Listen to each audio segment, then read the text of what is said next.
todos artistas.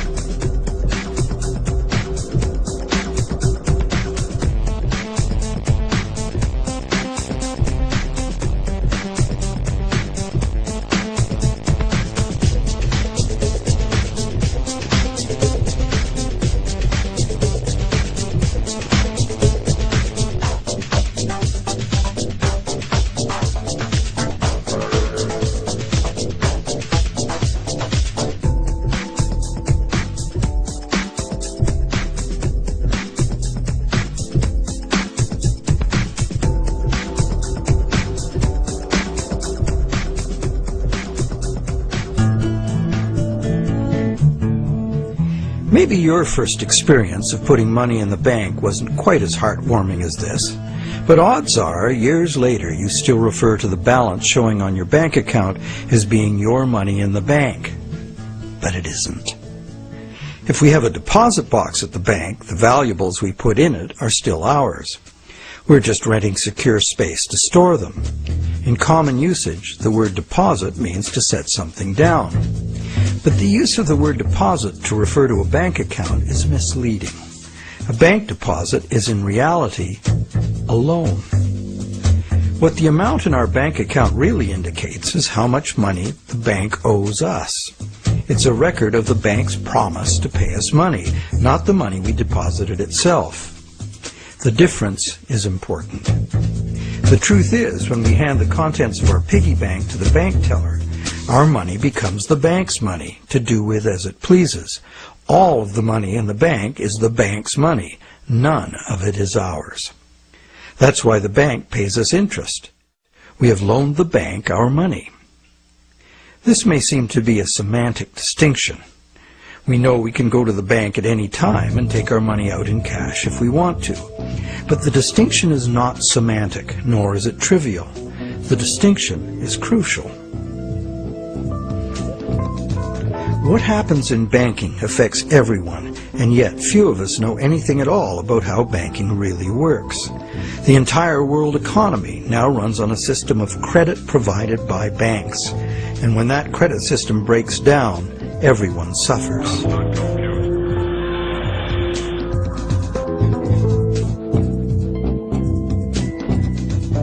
To make things worse, the explanations for these breakdowns offered by the experts never look at the root cause, namely, that other than cash and coins, which make up just 1 to 5% of money in circulation, all the money in existence today was created as the principal of a bank loan, with the banks requiring principal plus interest as so-called repayment. Not only does this make the existence of money entirely dependent on the existence of bank credit, it makes the system as a whole bankrupt by design, as total debits, principal plus interest, exceed total assets from the moment the first loan document is signed. As the global banking system staggers towards worldwide collapse, more and more people are realizing they can no longer ignore the realities behind banking as it is practiced today. Many have lost their homes and jobs due entirely to the unsustainable practices of moneylenders. It's time people understood money and the pressing need to fundamentally change the way it works.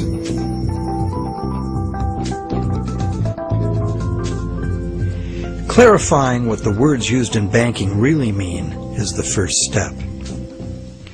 Now that we know that a deposit is, in truth, a loan to a bank, the next question is, what is a loan that we take out from a bank? When we sign for a loan, we give the bank a pledge to pay the amount of the loan plus interest. In return, the bank credits our account in the same amount as this so-called loan. While we speak of the bank as having put the loan money into our account, in reality, the only thing the bank puts into our account is its promise to pay the money. What has actually happened is an exchange of promises. Neither party has delivered anything to the other except matching pledges of debt. So who is the borrower and who is the lender? The terms loan, lender, and borrower are all misleading. The truth is that the two parties have traded promises to pay and in the process created something called bank credit or checkbook money that can be legally spent as money. Bank credit can be spent because we, in our innocence, notice that each time we deposit into our account, it increases our balance by the same amount. In fact, unless we put something in, our account will be empty. Thus, it's a natural assumption that money in an account is money someone put in. The account is a promise to pay, not the money itself. In fact, a promise always indicates the absence of the item promised. Otherwise, why does it need to be promised? Now, because all bank accounts are just promises to pay, the bank and the borrower can simply exchange promises and, in the flash of a few keystrokes, a positive balance appears in the borrower's bank account without anyone putting existing money in. Now you know the real source of what we call a bank loan.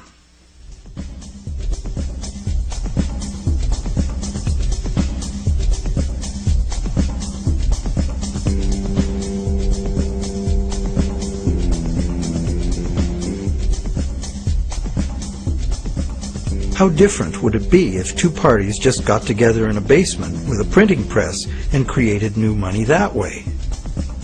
We intuitively understand the act of fraud called counterfeiting. In printing fake $100 bills, the counterfeiters also create new money out of thin air. Money gives us the ability to purchase the real goods and services of the world. It's clear that the counterfeiters have created new ability to purchase real goods and services without giving anything in exchange except a fancy piece of paper. Counterfeiters get something for nothing directly at the expense of whoever gets caught with their counterfeit money. And if the counterfeit money is not discovered, it dilutes the money supply, stealing from everyone. Counterfeiting is a serious crime, and it is easy to understand why. It's cheating on a basic social agreement, thou shalt not steal. But taking a loan from a bank also creates new purchasing power. However, instead of being considered a form of theft, it is the very basis of our monetary system.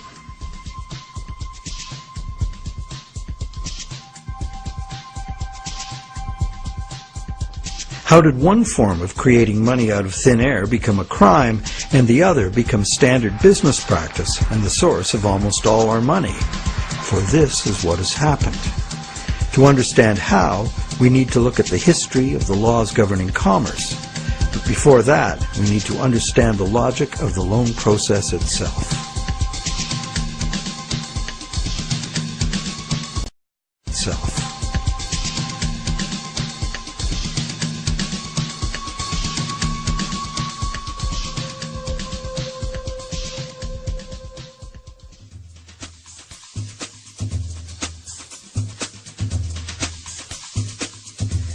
The borrower wants to purchase an item, but doesn't have the funds to do so at the present time.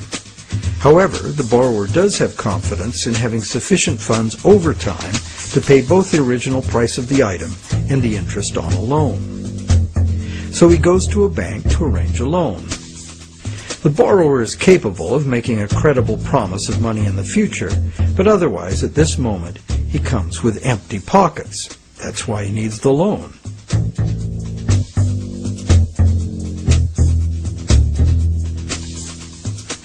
We're probably all familiar with what happens next.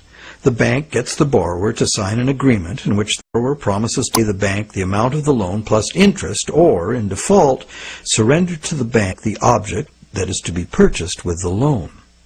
This is done countless times every day all over the world. But there's a problem.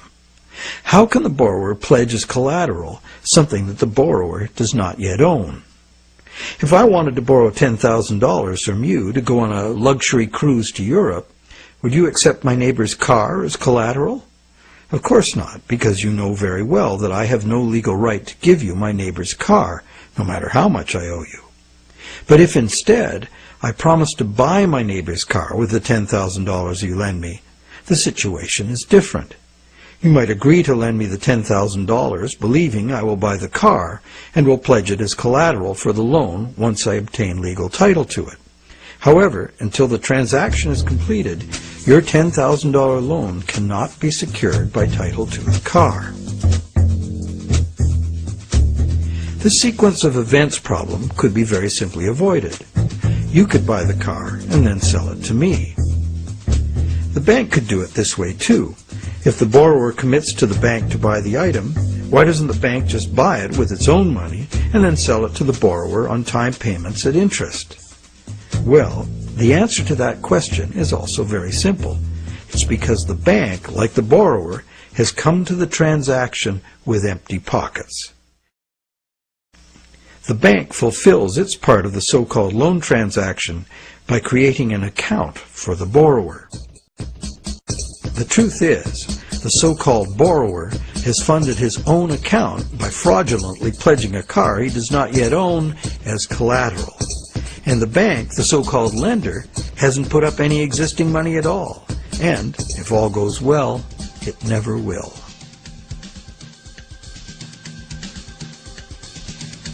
The borrower believes the new numbers in his account now represent his money in the bank.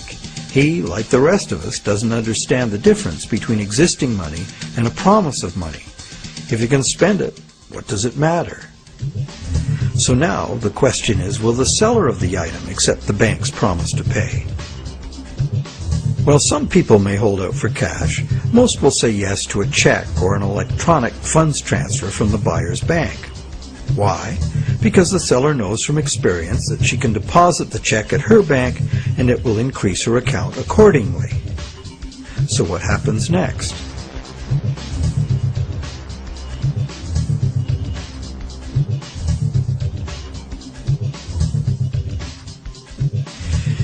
Well, obviously the buyer's bank now owes the seller's bank the amount of the loan.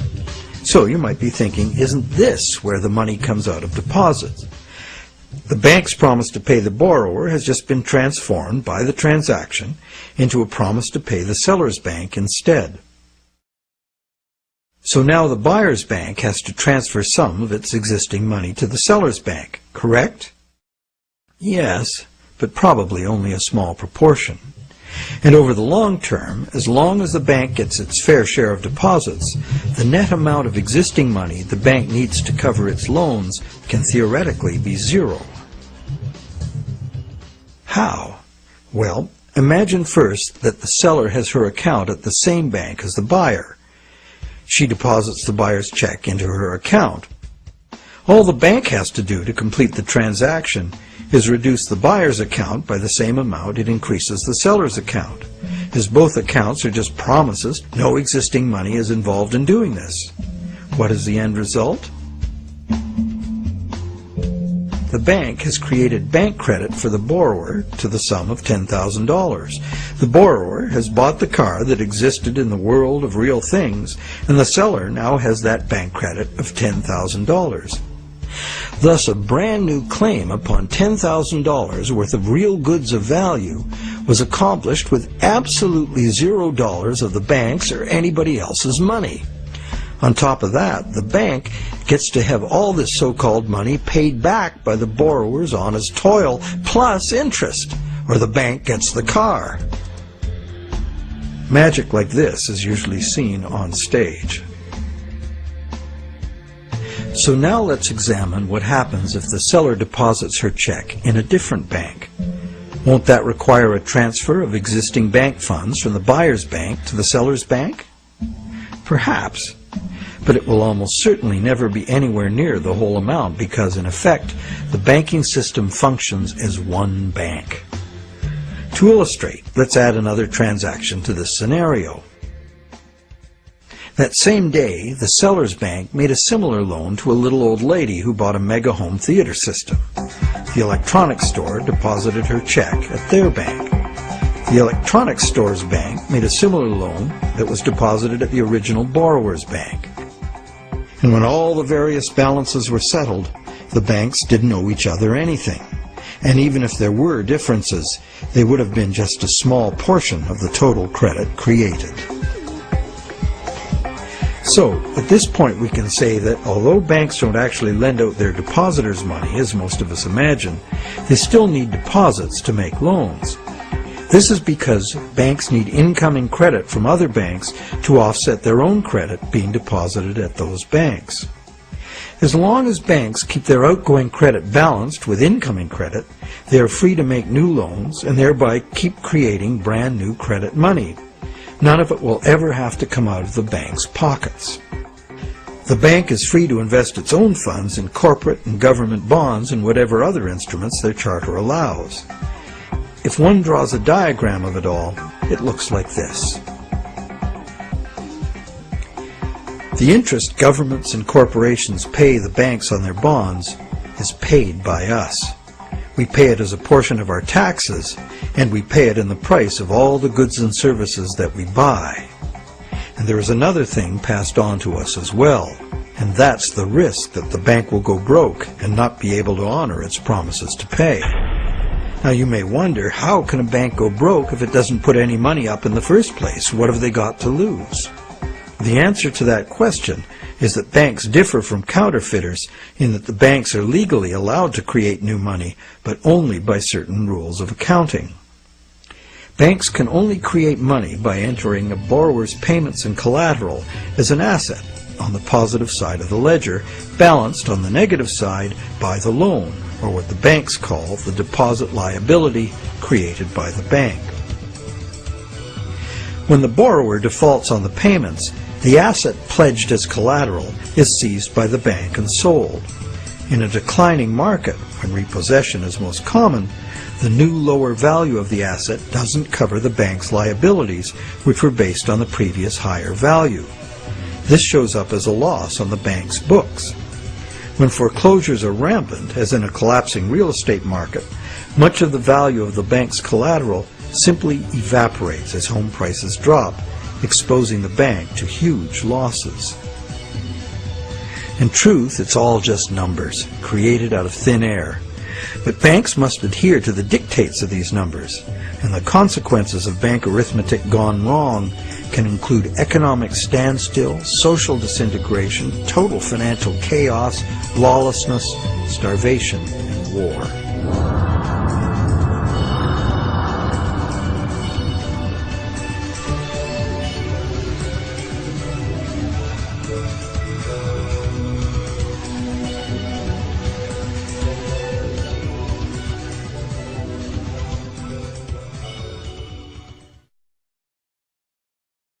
However, for the purposes of understanding the anatomy of a loan, we shall assume that the system is still functional, and all three of the loans we were looking at will get paid.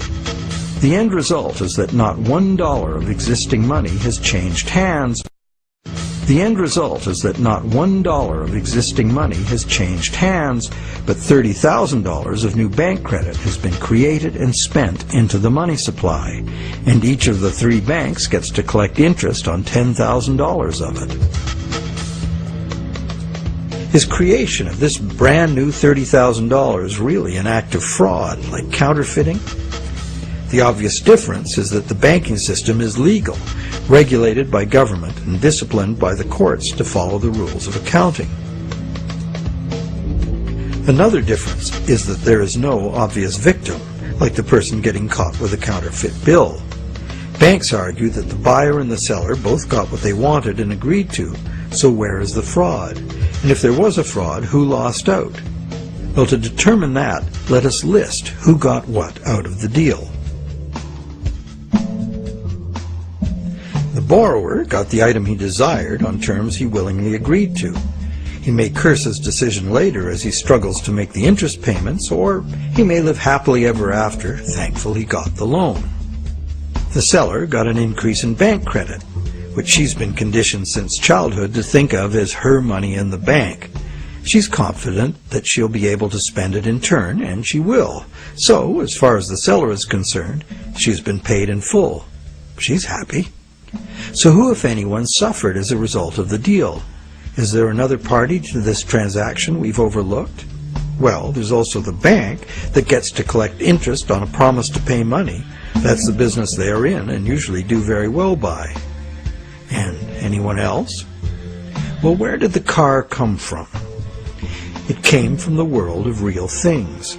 Natural resources, energy, and labor were expended to produce it. What if we consider the hidden party to be society at large and the natural world from which all things ultimately come? Because the brand new bank credit money didn't just sit there, it got spent into the general circulation in the real world. It's the real world that ultimately gets the new money in exchange for its car. This new money might stimulate new production, temporarily enlarging the economy, making lots of people happy.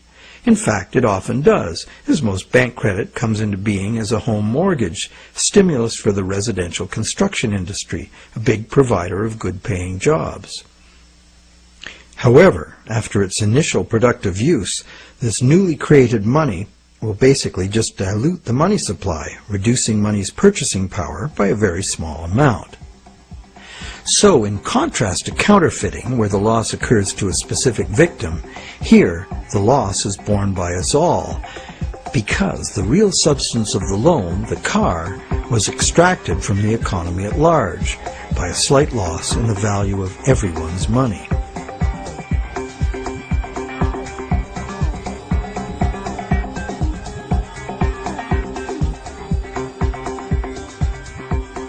To continue our comparison of bank credit with counterfeiting, counterfeit cash eventually gets detected and removed from circulation, causing a direct loss to whoever accepted it. There is, of course, no guarantee of how much will be detected, nor any prescribed schedule for its removal. Bank credit is also removed from circulation over time because, as bank credit is paid back, the principal part of every payment is extinguished. Now remember that almost all the money in existence today is bank credit. Therefore, almost every dollar that passes through our bank accounts has a scheduled appointment to one day be paid as a principal payment on a bank loan and cease to exist. On top of the principal are the interest payments, which will become bank income, much of which will be recycled into the economy as interest to depositors and other bank expenses. So it's not immediately apparent that there's a loss to someone as a result of bank credit being withdrawn from circulation the way there is with counterfeit cash. But if we look closer, we find an interesting situation. We don't need anything more than fundamental arithmetic to understand the power that lies in controlling the money supply and why, as currently designed, total debt must constantly expand or the system collapses. Whenever the rate of debt money creation falls behind the rate of debt money destruction, the total amount of money in use will shrink. This is called deflation because the money supply is shrinking, like a deflating balloon. The result is less money relative to the goods and services available. With less money around to pay for them, the price of goods and services go down. At first, this sounds like a good thing, and it could be, if money were not created as debt at interest. For anyone not in debt, deflation would be like a general dividend on money, paid in goods and services of our choice. It would be as if money were the people's stock in their own prosperous company, their nation. People wouldn't have to demand a pay raise. If a nation were more productive as a whole, thus deserving of a raise, everyone would benefit automatically by having their money buy more. However, this is definitely not the effect deflation has in a system where money comes in the form of interest-bearing debt. More than 95% of all money currently in existence is in the form of debt to banks, promises to pay with interest added. And as we have seen, the principal is created, but not the interest. Due to the time delay between money's creation and its repayment, and the recycling of interest earnings as bank operating expenses, most of us can keep up our payments while the money supply is increasing. However, if the money supply or total debt is decreasing, money becomes harder to earn due to its scarcity, and fixed payments become harder to meet. For those heavily in debt, the money shortage can become catastrophic.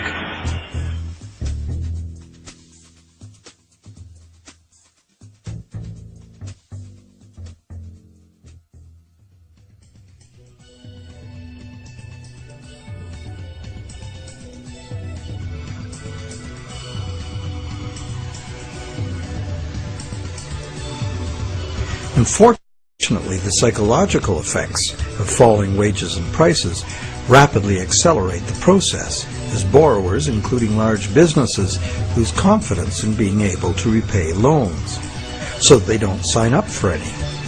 And without new loans to replace old loans, the money shortage rapidly gets worse, resulting in a decrease in jobs and purchasing power, even in the midst of abundant resources and productive capacity. This dismal spiraling math makes mass foreclosures inevitable. Prices plummet as no one wants to spend their money. Shrinking values destroy the value of loan collateral, causing banks to write off huge losses. Some even close their doors. Consumer and business confidence is lost. Rampant economic and social dysfunction follows.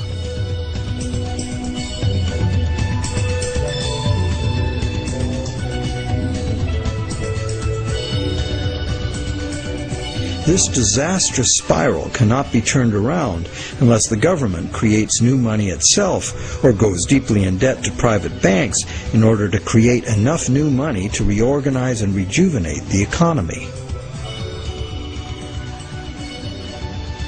The most familiar example of this is the stock market crash of 1929. The psychological fallout of the stock market collapse resulted in less borrowing and thus less new money. The Federal Reserve did nothing to correct the resultant deflation, and by 1932 the money supply had been reduced by a third. Countless people were evicted from their homes because the money to make their mortgage payments simply ceased to exist. Then, in 1932, Franklin Roosevelt became the U.S. president. Roosevelt's New Deal set out to restore the economy by restoring the money supply. To counter the money shortage, Roosevelt borrowed from the private banking system. Factories started hiring again. But only when the war arrived, there's suddenly no shortage of jobs or funds available to do what was necessary for the war effort. It was the money expended on World War II that ended the Great Depression. The war also resulted in 50 million deaths worldwide and led to a new hostile international balance of power with its attendant arms races, mounting debts, and sweeping social and technological transformations.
The cycle of economic boom and bust is commonly called the business cycle, as if it were a natural occurrence like the hydrological or carbon cycle.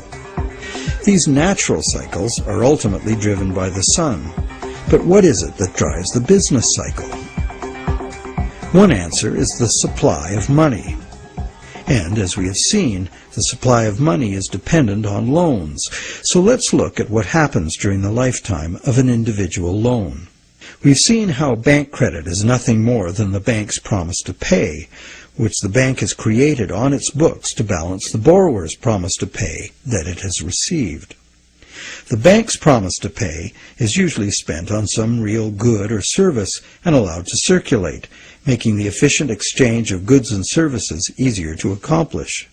As a medium of exchange, today's promise to pay money is unsurpassed in its usefulness and flexibility.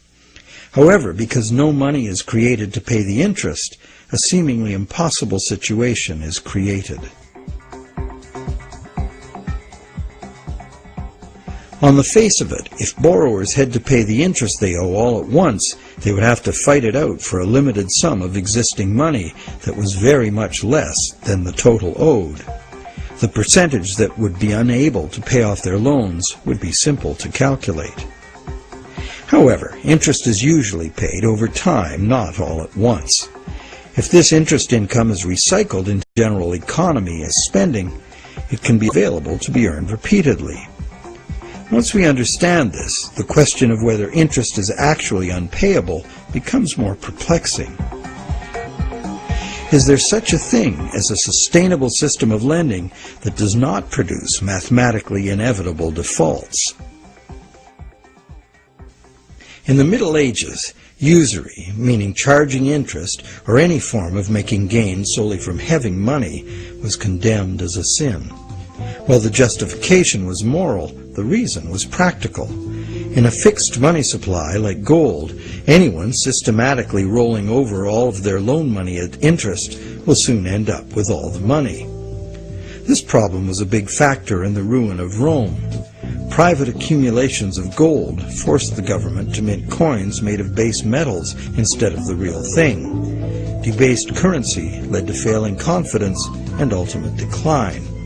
The lesson was well learned. For the next 1,000 years, the Roman Catholic Church declared collecting interest on a loan to be a sin punishable by excommunication. In some countries, the penalty for practicing usury was death. Is charging interest really a sin? While today it seems very reasonable to charge for the use of money, there's a simple and unavoidable problem with doing so. Unless moneylenders spend every penny of interest they receive in such a way that the borrowers can earn it again, the borrowers are going to come up short regardless of their hard work and personal virtues. Someone will default simply as a result of the arithmetic. This is easy to picture where there's a fixed money supply like gold coin. As long as all of the coins taken in as interest are spent so that the borrowers can earn them, the same coins can be used to pay the interest over and over. The lender can profit by buying real things with this coin, but the coin itself must be spent, not lent nor removed from circulation. Leaving aside any moral considerations, this arrangement would be sustainable.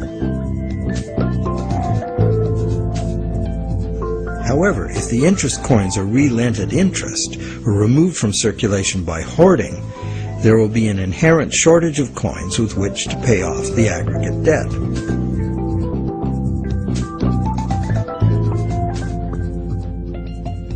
The situation is essentially no different in our current debt-based system.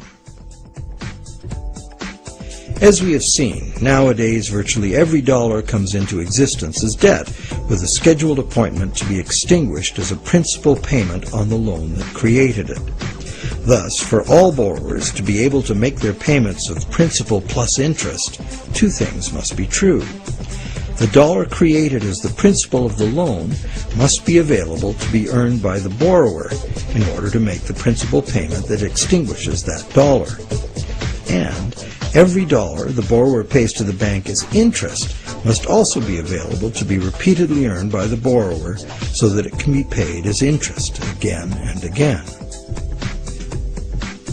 There is a common theory, undoubtedly popular with lenders, that because the banks spend their interest earnings as operating expenses, interest to depositors, and shareholders' dividends, there is in fact enough money released back into the community to make all payments.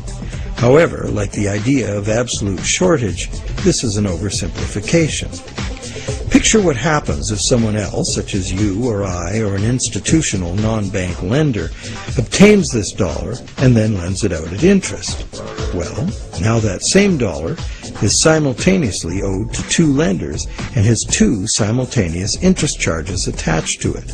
In addition, if this dollar is loaned, repaid, and reloaned by the secondary lender, it is not available to pay off the principal of the loan that created it, except as another loan.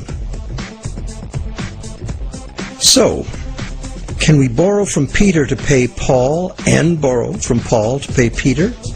This gets interesting. We can. However, each time money is borrowed, there's an interest charge added that also must be paid. If all added interest charges can be earned, all payments can be made. On this basis, many economists and defenders of the current system claim there can never be a shortage of money and all payments can be made. But this seems to be a false assurance. For instance, if secondary lenders capture some of the money needed to retire the loan that created that money, the original loan can never be retired. The deficiency will have to be borrowed over and over forever, each time at interest.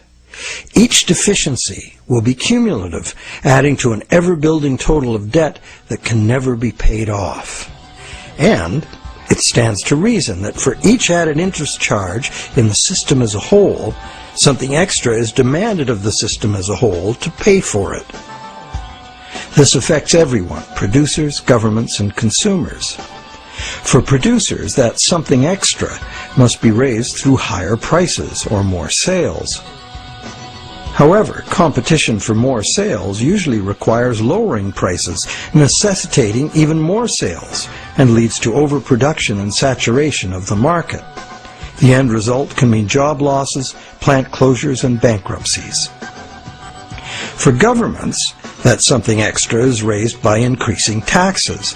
But increasing taxes drains money from the productive economy, resulting in a reduction in the collective ability to pay taxes, which then necessitates increased government borrowing and additional interest charges.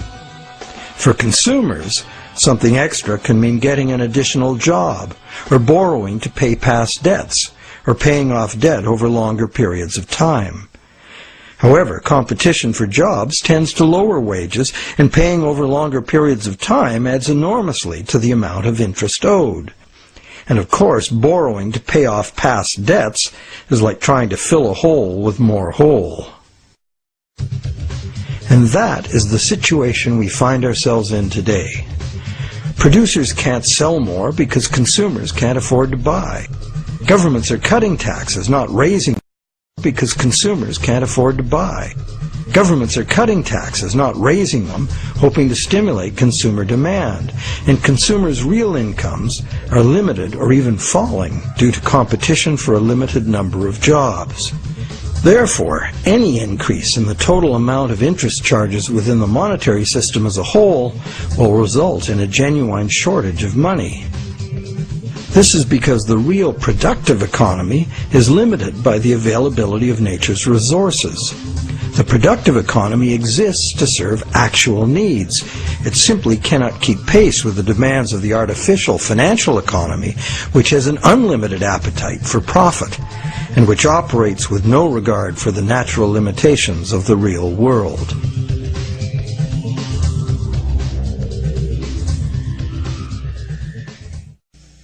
The theory that there's always enough money to pay the interest has a certain elegant simplicity. However, by the very nature of the assertion to be true, it has to be 100% true. This is impossible. For one thing, secondary lenders, who are not banks, do comprise a significant proportion of lenders, and they add their interest charges to money that already bears an interest burden. Beyond that, we have a cultural expectation. Everyone who has money expects it to generate more. Money that needs to be spent and made available to be earned by its original borrower is, instead, lent at interest or invested for gain. Therefore, we can conclude that the two conditions that must be true for all borrowers to be able to make their payments of principal plus interest and thus permanently discharge their debt, those conditions are not met by the current system. Nowhere in the current system is there any restriction on relending money that was created as a loan, nor is there any obligation upon banks to make their profits from interest available to be earned by borrowers, enabling them to extinguish their debts. Quite the opposite. Banks invest these profits to make further profits. And it's not just the banks that cause the problem. Anyone who takes their ball of money and starts rolling it like a snowball to make it bigger does so at the expense of borrowers who will not find that money available to pay their debts, except as more debt. And of course, those rolling the biggest snowballs pick up the most snow. As the saying goes, the rich get richer and the poor get poorer.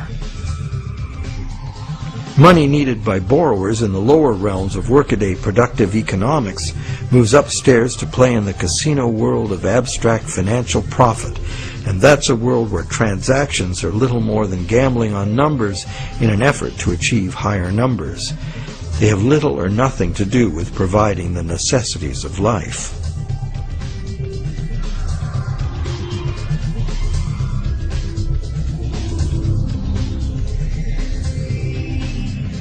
Today, the largest volume of money by far is changing hands in what is best described as the gambling economy.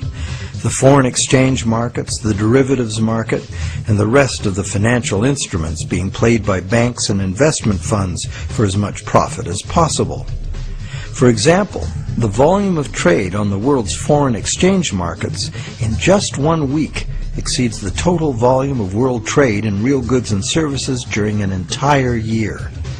This money is in continuous play by speculators looking to make windfall profits on currency fluctuations. It exists, but only in the gambling economy. So how unpayable is the ubiquitous interest burden in actual fact? That could only be determined with certainty by tracking all the money in the world. With over 6 billion people earning, spending, borrowing, and lending, the world's money flows are at least as complex as the flows of the ocean. They are impossible to know. But the direction is pretty clear and simple, and it's the same old story.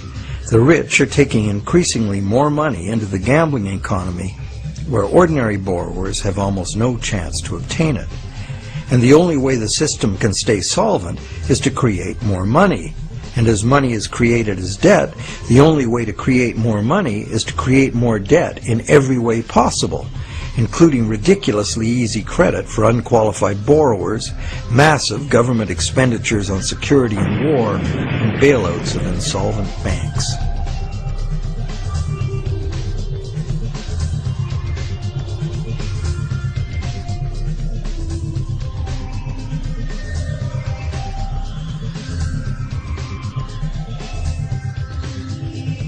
How does the individual loan cycle relate to the boom and bust phenomenon known as the business cycle? The individual loan cycle can be described like this. First, there is economic stimulation because of initial spending. This is followed by inflation because new money basically just dilutes the money supply. And eventually, inflation is followed by deflation as loan repayments gradually extinguish the principal, removing that money from circulation. As long as the individual loan cycles don't match up, these cycles can smooth each other out. This creates a fairly stable money supply that leads to fairly stable prices, although continuous growth of the money supply is required, at least in part because, as you will recall, the money to cover the interest was never created. This is the model on which our economy is currently based. Avoiding deflationary spirals and keeping inflation at a level that doesn't upset people's apple carts constitutes the art of managing the economy, which is rather narrowly defined as achieving so-called price stability. However, a look at the purchasing power of the US dollar in real goods over the last century instantly reveals what this so-called price stability has really meant. The dollar has clearly lost almost all of its value, 96%, and is continuing to do so at a rapid pace. So price stability is not being achieved, and one hardly needs a degree in psychology to understand how human nature itself would turn the individual loan cycle into the collective phenomenon of the business cycle. The simple reason being that if one person sees great prospects and is doing well borrowing and expanding, others would have the confidence to do the same. Beyond the merely psychological effects, if one business is expanding on the basis of credit, its suppliers and distributors will find it necessary to do so as well, or lose that business to someone who will. The same herd effect would occur for a gloomy outlook and accompanying credit contraction. Thus, it is entirely predictable that individual loan cycles would have a built-in propensity to line themselves up rather than be randomly distributed. And when they do, we see the larger scale cycle called the business cycle emerging directly from the cumulative effects of individual loan cycles. So, to sum up, one could say that out of the exchange of promises made by the bank and the borrower, society gets chronic inflation and a dependency on banks for increasing infusions of money to pay ultimately impossible interest payments. This results in an inescapable treadmill of accelerating debt and depreciating money, the only alternative being a deflationary collapse of the economy followed by social chaos or war. This eminently unhealthy situation filters down through society, wreaking harm on every level. We are like addicts, but the fix is not more and more heroin, it's more and more credit money. And eventually, our collective ability to borrow and repay so much credit becomes exhausted. This then creates the need for constant expansion of credit into new markets, in essence creating a fiscal imperative to drive everyone in the world further and further into debt forever. In the United States, this constant debt expansion has led to a total credit market debt in 2008 of more than $53 trillion, which is about 5 times the total annual income of the entire country. So is the world at large happy about its end of the loan transaction? Probably not. But the world at large has very little awareness of where these problems originate, the elusive system of counterfeiting and hidden control that is modern banking. And how about the banks? How have the banks fared as a result of this system? Well, first, by putting up only a small fraction of the money they ostensibly lend, the banks have obtained a river of income from interest payments on consumer loans and mortgages. Second, by using their credit powers to acquire large portfolios of corporate and government bonds, banks collectively appropriate control over government and industry. And thirdly, due to the inevitable defaults and foreclosures, control over government and industry. And thirdly, due to the inevitable defaults and foreclosures, the banks gain legal title to a lot of real property the world over. And finally, if the worst happens, if borrowers default en masse, causing the banks large losses, the government is forced to rescue the banks with multi-billion-dollar bailouts to save the financial system. And what are these bailouts financed with? You guessed it, more taxpayer debt. It is really quite an achievement to pull this off, and without most of the victims even being aware of it. If you're now thinking there ought to be a law, well, there is. There's a whole body of law that makes all of this legal. So how did a system like this ever become the law? To answer that, we go back to England in the mid-17th century.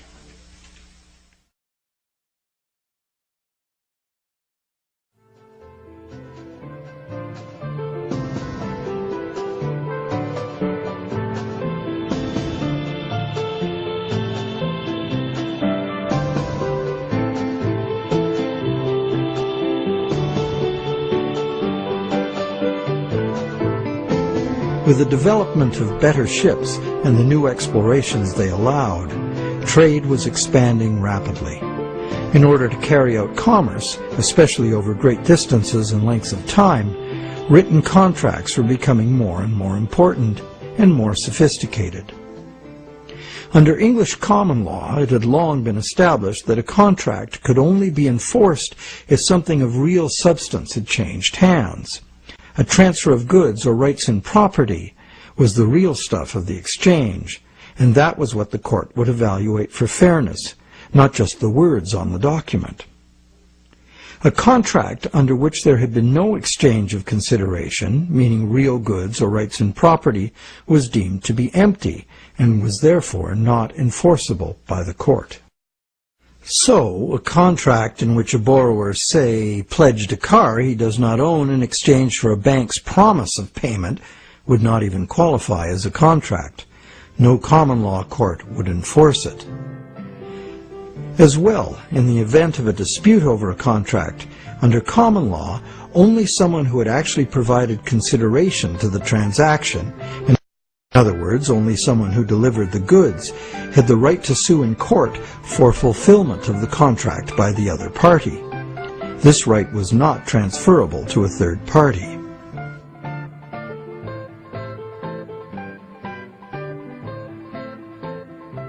When early traders went off personally on expeditions with trade goods, they bought those goods at home with their local currency and would sell them for foreign currency in the distant destination. They would then buy foreign goods with the foreign money, bring those goods home, and sell them for their local currency. Pretty simple. But as trade became more sophisticated, traders became more inclined to stay home and just hire ships to carry out deliveries. This gave traders the freedom to import cargoes of foreign goods from different sources than the destination to which their home goods had been exported.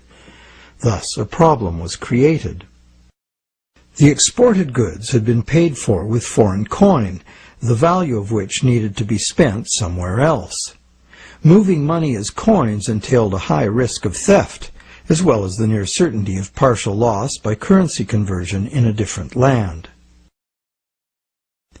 This problem of payments from a distance was overcome by the use of bills of exchange. A bill of exchange was a signed order from the payer to an addressee demanding that the addressee pay a certain specified sum of money to the person identified as the payee. These were secured by signature, and they could not be acted upon in court by anyone other than the original parties. Thus they were of no use to a thief or any other third party. You probably recognize that these were the precursors of checks. I, the payer, instruct the bank, the addressee, to pay the payee, a person named on the check, a certain sum of money. This was all well and good for transactions among parties who were known to each other. The bill of exchange was used merely as a way to order payment in coin at a distant location. But merchants soon wanted more flexibility. They wanted to be able to use bills of exchange to reconcile payments amongst many merchants in many locations, using bills of exchange like money itself. For this to work, bills of exchange had to be assignable to and enforceable by third parties. As we shall see, this was the moment in legal history that gave sanction to the banking system we have today. A third party, who might have honestly purchased a bill of exchange several steps removed from the original exchange, could not be expected, nor would he have the right, to show up in a common law court and defend the validity of the contract and collect on it. This made third-party bills of exchange an unacceptable risk. So, in order to be able to use bills of exchange as a convenient and guaranteed third-party payment system, essentially equivalent to money, the common law practice had to be set aside regarding bills of exchange. In England, by a series of legal decisions from 1664 to 1699, this problem for commerce was remedied by making bills of exchange enforceable by third parties. If a third party had purchased a bill for valuable consideration and in good faith, having no apparent reason to suspect fraud or some deficiency in the right of the seller to sell it, then the bill automatically became good and enforceable by the court against the signer. What did this change mean? It meant, essentially, that any bill of exchange would be considered legitimate once it was sold. Bills of exchange and all other subsequent types of signed promises to pay, with the notable exception of checks, became transferable and enforceable in court, just what the merchants wanted. Now debt contracts could be sold like things, and transacting business would be a whole lot easier. Not only that, it opened up a whole new market for profit seekers, trading in bills of exchange themselves. The marketing of debt was born.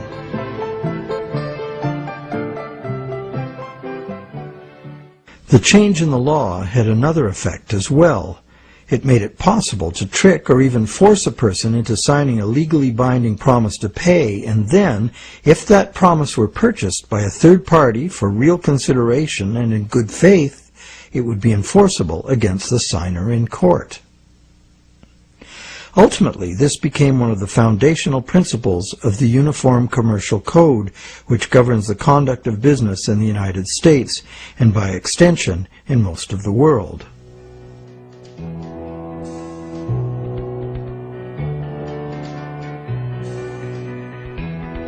Think about it. If we buy a stolen laptop from a guy on the street, we're guilty of receiving stolen goods, a criminal offense. Doesn't matter if we paid honest money and were unaware the goods were stolen. The court will restore the goods to the rightful owner. We, as purchasers, innocent or not, lose our money and may even be charged with a crime. But if we buy a loan contract from a banker and give him real value for it in good faith, it doesn't matter that the loan contract may have come into existence under false pretenses. Whoever signed it is required by commercial contract law to pay up, and the courts will enforce the obligation. Today, debt contracts come in a myriad of forms, including and especially loans and mortgages. It's significant to note that just as these common law restrictions were being removed, the brand new Bank of England was being established. The first bank state-authorized to create money out of thin air. The new laws fit in perfectly, making the new bank's empty contracts enforceable against the so-called borrower.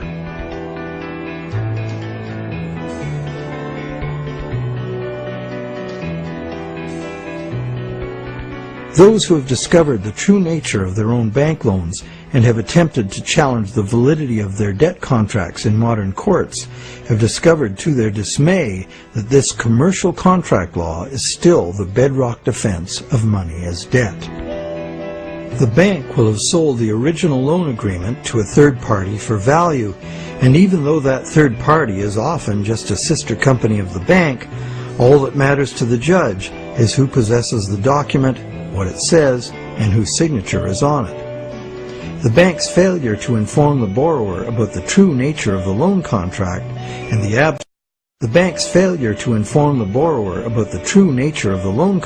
and the absence of any actual money loaned on the bank's part is not relevant.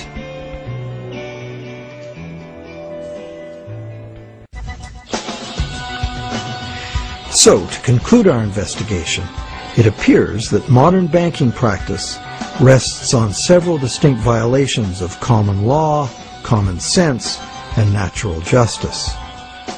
The first violation is the fraud the borrower commits by pledging as collateral property the borrower does not yet own. And the bank is complicit, as it knowingly accepts the fraudulent pledge as backing for the credit it creates. The second violation is the failure of the bank to disclose the true nature of the contract. The bank calls it a loan, leading the borrower to believe that he or she is receiving a loan of existing money. But the bank knows full well it has provided only a brand new promise to pay, simply typed in on a computer screen. A promise that the bank knows it will probably never have to fulfill. Thirdly, the loan agreement should be invalid, because impossible contracts are legally invalid. The bank is creating an impossible contract because the conditions required to guarantee that the borrowers have the opportunity to pay off the principal plus interest are not met. Unless the system enforces 100% recycling of both principal and interest, which it emphatically does not, some borrowers are going to default and lose their collateral simply due to the systemic shortage of money. The fourth violation is the violation of natural law by the law of contracts, which confers automatic legitimacy of title on any contract if the contract is sold to a third party for valuable consideration. This violates the principle that one cannot give better title to something than one has. But perhaps the biggest fraud of all is that most of the people who produce the real wealth of the world are in debt and at risk of losing everything they have worked for to bankers who fabricate money out of mere promises to pay.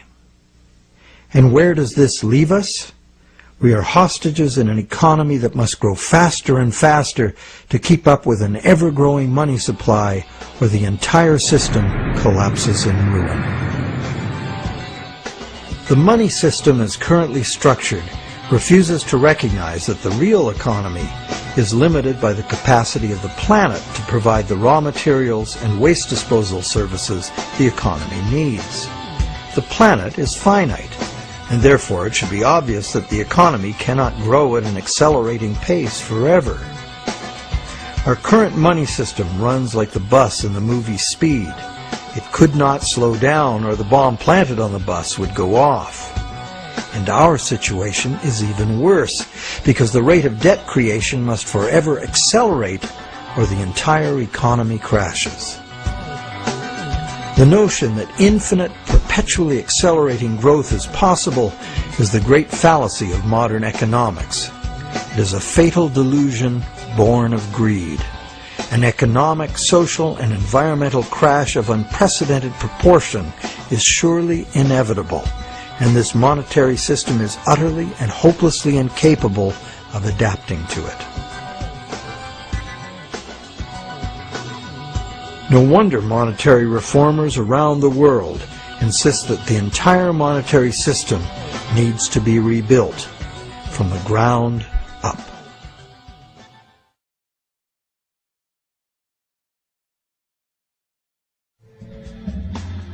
So what is the solution?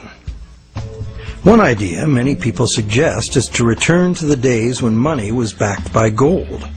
Gold, they argue, is the true money because it's inherently valuable. The underlying principle here is that money should be a commodity that is valuable due to its scarcity, as gold is scarce. As a general rule, those who hold this view of money also believe that money should exist independent of government. Another school of thought, diametrically opposite, is that the creation of money should be the exclusive prerogative of governments. Government, which represents all the people, should spend money into existence in the public interest, thus backing the currency with what it was spent on. Having taken back the power to simply spend money into existence, government would never need to go into debt or pay interest. Of course, government spending without limit would result in a worthless currency. To prevent inflation, money would also have to be extinguished. This could be accomplished using a wide variety of taxes, resource royalties, and user fees. Government spending and government taxes would, therefore, be interdependent and would equal each other in a perfect equilibrium. However, the goal of taxation would be to achieve price stability, as the government would have no need of tax revenues in order to operate. Over the centuries, both the gold-based system and various government credit money systems have been used, with the gold-based system prevailing well into the 20th century. This wasn't because government credit money didn't work. It did within the country itself, where it was accepted in payment of taxes. But until the invention of modern currency exchanges, international trade had to be carried out in gold. In addition, gold has had an almost supernatural fascination for humans for a very long time. We've been conditioned for millennia to think of money in terms of portable inherent wealth, as in gold coins. However, this is not the only way to think of money, nor in the era of runaway debt money is it any longer accurate. Money is, at its root, an idea that humans invented in order to turn simple subsistence into complex civilization. It's the development of money that made possible specialization of labor and the indirect exchange of goods and services. Throughout money's evolution, from direct barter to standard trade goods, and on to standard coins, to paper promises of precious metal, to digital promises of paper cash, and now to digital promises to pay digital promises. Throughout this long evolution, the prevailing idea has always been to achieve greater flexibility by using convenient and secure promises to pay instead of money itself. The problem with promise to pay money has always been that it provides a golden opportunity to cheat, to create more promises than there is real stuff to back those promises up.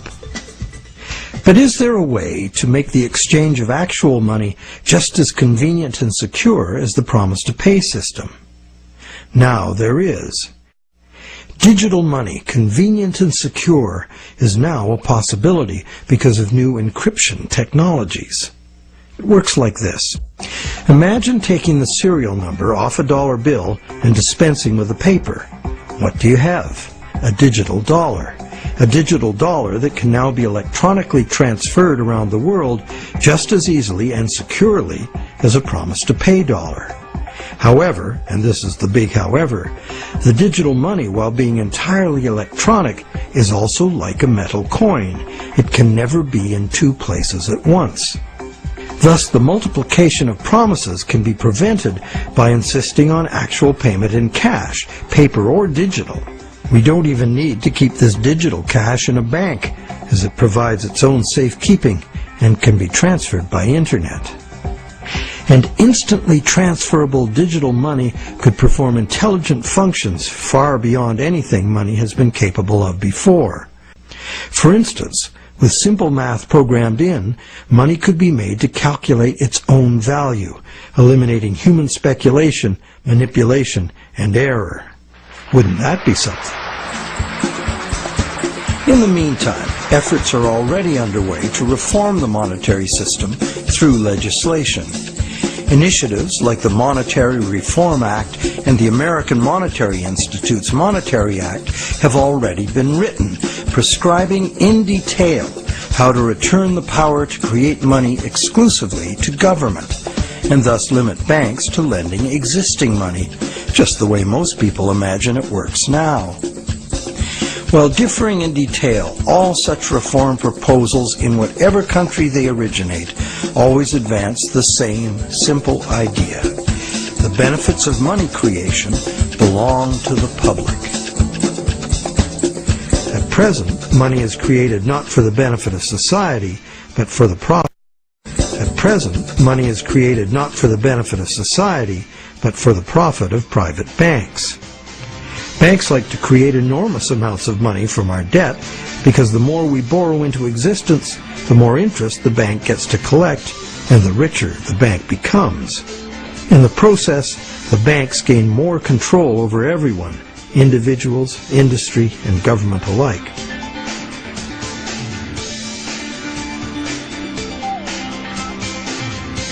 Abundant money too often leads to speculative asset bubbles that make insiders rich. But, as we have witnessed, these bubbles inevitably burst under the unbearable weight of ever-increasing interest demands. The losers are many, including governments.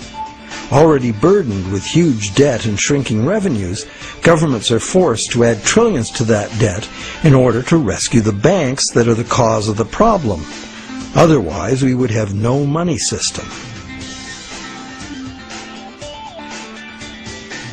It's an absurd situation, and a tragic one, considering that government could instead create the money itself and spend it interest-free on infrastructure, education, or universal health care. And most of that debt-free money would enter the economy as wages, circulating through all levels of society for everyone's benefit. This kind of abundant money would fund a reinvigorated, productive economy in which the savings of the people could fund honest loans of real existing money. At its root, money is a means by which we exchange real value. Without real value in the world, money is nothing. As we have seen, it's the real world that makes the loan, not the bank. We the people, in conjunction with the material blessings of the natural world, are the source of all real wealth. Therefore, money creation and its benefits belong to the public, not to private bankers. And what about interest? As we have seen, interest poses an arithmetic problem. And it's a problem that can only be solved in three ways. 1, defaults and foreclosures. 2, perpetual growth of the money supply. Or the preferable and only other solution, 100% recycling of interest as spending. But such full recycling could only be accomplished by nationalizing the banking industry in the public interest. For example, interest earnings from public service banking could be paid to all as a citizen's dividend. Or it could be used to fund government in place of taxes, as was done successfully in colonial Pennsylvania. And that's just one instance of a society that organized its monetary system differently. There have always been alternatives, and there are alternatives now. What the evolution of money really teaches us is that the real measure of money's value is, very simple, its usefulness as money. And there are several different ways to create useful money. For instance, money can simply be an individual's private promise to pay, a pledge of one's own product or service, as in such community currencies as the let system or time dollars. Thousands of these community currencies already exist in circles of trust where members can be counted on to honor the credit they issue for themselves. And such community currencies can be a lifesaver in the event of a catastrophic collapse of the conventional banking system. When money shortages or hyperinflation disrupt trade and bring economic standstill, a working community currency can sustain a local economy. Are such proposals radical? You bet. But there are unprecedented challenges before us. No longer can exponential growth allow us to sustain a monumental debt that must ever increase to prevent the house of cards collapse of the whole system. Increasing wealth disparity, crushing debt, failing banks, and social and environmental catastrophes are what we face unless we radically change course. We must transform our monetary system to one that can adapt to a future we can now clearly foresee. To begin, we must examine monetary system designs that can deal with widespread economic shrinkage without inducing mass foreclosures and bankruptcies. But what can you do right now? Well, right now there are people and organizations around the world that understand the problems and the injustice of today's monetary system, and you can join them in their effort to bring about the fundamental changes we need. It's time to talk to our friends. A financial crisis is the ultimate teachable moment. When bankrupt banks have to be bailed out by the governments the banks were formerly lending to, the contradictions, the fraud, and the fatal flaws of the current system are laid bare for all to see. But the solutions are there to see too, if we look. We cannot afford business as usual. Making adjustments to the current system will not save us. The changes we need to make are radical and dedicated to the good of all, not the profit and control of a few. To make these changes, we must leave behind our outmoded assumptions and misplaced faith. We must face the challenge of a complete transformation. Reality calls.